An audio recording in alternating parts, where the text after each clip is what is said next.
Good afternoon, students. This is Preeti Ramteke, and I am going to start the next new component, that is mitochondria.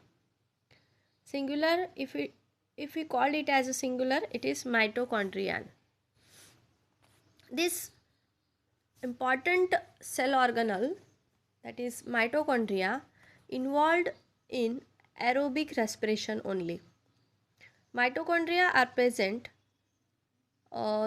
mitochondria are absent in prokaryotic cells and red blood corpuscles. Mitochondria ये आपको prokaryotic cell में कभी दिखाई नहीं देगा, red cells में भी कभी नहीं मिलेगा। तो ये चीज़ों के लिए, इन दोनों सेल्स के लिए एक्सेप्शन है। देयर शेप में भी ओवल और स्पेरिकल और स्पाइरल स्ट्रिप लाइक। इनकी शेप कैसी होती है? एक तो ओवल मिलेगा आपको, स्पेरिकल मिलेगा, या तो स्पाइरल स्ट्रिप के जैसा। It is double membrane bound organelle. Okay, एक चीज़ हमेशा याद रखो, अभी तक हमने जितने भी कंपोनेंट देखे सारे सिंगल मेम्ब्रेन बाउंड वाले थे, लेकिन अभी जो हम लोग माइटोकॉन्ड्रिया और इसके आगे वाला जो कंपोनेंट पढ़ने वाले वो सभी, मतलब ये दोनों जो है वो डबल मेम्ब्रेन बाउंड ऑर्गेनल्स रहेंगे। इस चीज़ को याद रखना है आपको। Outer membrane is permeable to various metabolites due to presence of a protein, porin और पैरासेंस पार्टिकल्स, जो कि ये डबल मेम्ब्रेन बाउंड ऑर्गेनल है। ठीक है, तो जैसे कि मैं यहाँ पर बता देती हूँ, ये जो है ये आउटर मेम्ब्रेन है। तो आउटर मेम्ब्रेन ये हमेशा परमेबल रहेगी फॉर वेरियस मेटाबोलाइट्स। ठीक है, because it has presence of protein, that is porin और पार्सन्स पार्टिकल्स।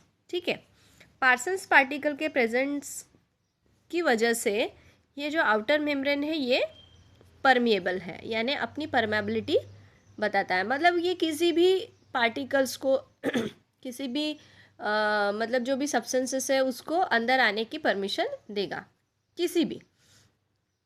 देन इनर आप देख रहे होंगे कुछ इस प्रकार से फोल्डिंग लाइक है। ठीक है, so inner membrane is selectively permeable to few substances only. ये जो है सिलेक्टिवली परमिएबल अगर बोलता है, इसका मतलब वो सभी सब्सटेंसेस को अंदर आने नहीं देगा, वो मतलब सिलेक्टिव सब्सटेंसेस को ही अंदर आने देगा। जैसे कि हमारे घर का जो दरवाज़ा होता है, एग्जाम्पल के तौर पे हम किसी गेट के अंदर किसी को भी आने नहीं देते हैं, है ना। उसी प्रकार से ये भी इनर मेम्ब्रेन ऐसी है जो मतलब ऐसे सब्सटेंसेस को ही अंदर आने देगा जिनका फंक्शन है अंदर, है ना, या जो उसके लायक है। बराबर। Both membranes are separated by a space outer chamber. Okay, अब ये दोनों जो मेम्ब्रेन है, आउटर मेम्ब्रेन और इनर मेम्ब्रेन, इन दोनों के बीच में यहाँ देखो इंटर मेम्ब्रेन स्पेस है। ठीक है, inner membrane shows several finger like और प्लेट लाइक फोल्ड्स। आप इनर मेम्ब्रेन देखो, यहाँ पर तो डायग्राम है लेकिन फिर भी मैं यहाँ ड्रॉ करके आपको बता रही हूँ। This is the outer membrane and such type of finger like projection you are going to see here. Okay, so these folds are nothing but the cristae. इन्हें क्या कहा जाता है? क्रिस्टी। देखो यहाँ पर नाम भी आपको दिया है, क्रिस्टी बोला जाता है इसको। Inner membrane bears numerous particles. अब देखो ये जो मतलब जो फोल्ड है ना, इस फोल्ड के ऊपर कुछ पार्टिकल्स प्रेजेंट होते हैं। ठीक है, उन पार्टिकल्स को हम एक तो ऑक्सीसम्स या साइटोक्रोम या इलेक्ट्रॉन कैरियर कहते हैं।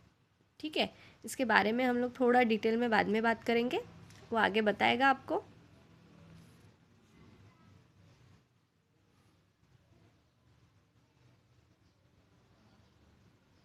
ओके, अभी वो बता रहा है कि जो पार्टिकल्स है, जिसे हाँ आप क्या बोलते हो, मतलब इनर फोल्डिंग के ऊपर जो पार्टिकल्स प्रेजेंट होते हैं, जैसे कि मान लो ये यहाँ पर आपको स्ट्रक्चर दिया है यहाँ, है ना, ये तो इस प्रकार के ये जो दिए हैं, ये एक्चुअल में this structure is this. Okay, इसके ऊपर ये छोटे छोटे पार्टिकल्स यहाँ पर प्रेजेंट है। ठीक है, जैसे कि मैं यहाँ पर फिर से एक बार ड्रॉ करके आपको फिर से बताती हूँ तो आपको जल्दी से और अच्छे से समझेगा। जैसे मान लो ये this is the outer covering of the mitochondria and these are the cristae और फोल्डिंग्स। ओके, अब इन फोल्डिंग के ऊपर ये छोटे छोटे पार्टिकल्स प्रेजेंट है।